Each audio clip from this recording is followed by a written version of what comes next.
So at sentencing, my attorney said, Your Honor, we request that Mr. Kiriakou be sent to a minimum security work camp. She says, any objection from the Justice Department? They said, no objection. She goes, okay, minimum security work camp. No bars on the windows. So I got to the prison 3 months later, and it's weird, the system that we have, Joe. You walk up and you knock on the door and you say, hi, I'm John Kiriakou. I'm here to turn myself in. That's all you do. And your friends and family just drive away. And so they said, yeah, you got to go across the street to the actual prison. They'll process you, and then they just bring you back over here. And I said, okay. So I go across the street.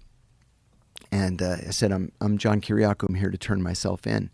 And the guy takes me by the arm. We go outside, and we start walking around to the back of the prison. And I said, no, I'm supposed to be at the minimum security camp across the street. And the guy laughs at me, and he goes, not according to my paperwork, you're not.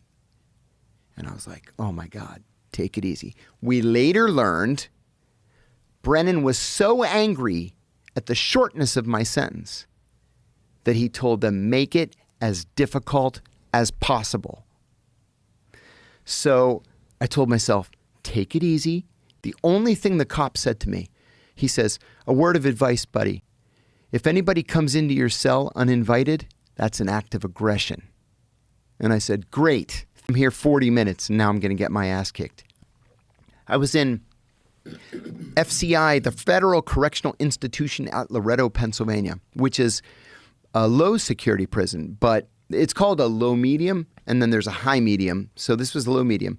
It took me 5 days to get access to a phone, and I called Mark McDougall, the attorney that I liked so much, and I said, Mark, they put me in the actual prison with the pedophiles and the mafia dons and the drug kingpins. I said, what do I do? He says, oh my God. Well, he said, we could file a motion, but it'll be 2 years before we get a hearing, and you'll be home by then. He said, buddy, I'm sorry. You're going to have to tough it out. And so that's what I did.